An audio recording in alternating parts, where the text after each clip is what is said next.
పవిత్ర రంజాన్ మాసం పురస్కరించుకొని ప్రతి ఏటా పంజాబ్ సెంటర్ పరిసర ప్రాంతాలు ఇంచిపేట ప్రాంతంలో హలీం సెంటర్లు పెడతా ఉన్నారు.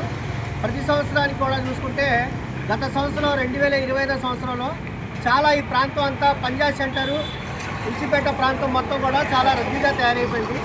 హలీం సెంటర్కి తినడానికి వచ్చేటువంటి వాహనదారుల వల్ల పంజాబ్ సెంటర్ చుట్టూ ప్రాంతం మొత్తం రైల్వే స్టేషన్ వరకు కూడా టూ వీలరు, ద్విచక్ర వాహనాలు, 4 చక్రాల వాహనాలు, కార్లు అన్నీ కూడా అడ్డగోళంగా పార్కులు పెడతా ఉన్నారు. విచ్చలవిడిగా మున్సిపల్ అధికారులు పర్మిషన్ ఇవ్వడం వల్ల ట్రాఫిక్ పోలీసులు కూడా నియంత్రించలేకపోతున్నారు. తద్వారా ఈ ప్రాంతవాసులు చాలా అనేక ఇబ్బందులకు గురవుతూ ఉన్నారు. అంతేకాకుండా ఇక్కడ అరవింద హాస్పిటల్ అనే ఉంది, ప్రసూతి వైద్యశాల.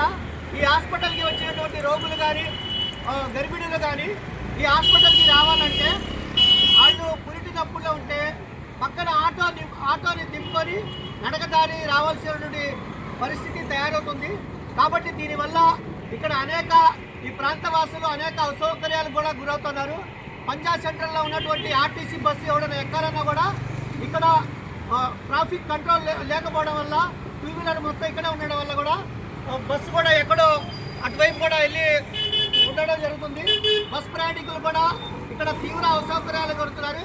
కాబట్టి తక్షణమే విజయవాడ మున్సిపల్ అధికారులు, సిటీ ప్లానర్ ఎవరైతే ఉన్నారో ఇక్కడ పంజాబ్ సెంటర్ చుట్టుపక్కల ప్రాంతాల్లో హలీం సెంటర్కి ఇవ్వద్దని చెప్పి ఎంసీపీఐయు పార్టీ ద్వారా మీ ద్వారా కోరుతా ఉన్నా. అంతేకాకుండా ఇక్కడైనా ఈ దారిలో అంబులెన్స్ వెళ్ళాలన్నా కూడా చాలా ఇబ్బంది పడుతూ ఉంటుంది. ఇక్కడైనా ఏమైనా అగ్ని ప్రమాదం జరిగినా కూడా ఫైర్ సేఫ్టీ కూడా లేదు. ఇక్కడ నుంచి గాంధీ బొమ్మ సెంటర్ వెళ్ళాలంటే కృష్ణవేణి మార్కెట్ గుండగా వెళ్ళాలి, లేకపోతే రైల్వే స్టేషన్ నుంచి రామ్ గోపాల్ సత్రం గుదిగా ఉండాలి. అంటే ఇక్కడ ప్రాంతవాసులకి ఇంత ఇబ్బంది ఎందుకు? తినేవాళ్ళు ఎక్కడైనా వెళ్ళి తింటారు ఎక్కడ పెడితే, కానీ ఇక్కడ పెట్టడం వల్ల ట్రాఫిక్ పోలీసులు కూడా చేతులెత్తేశారు.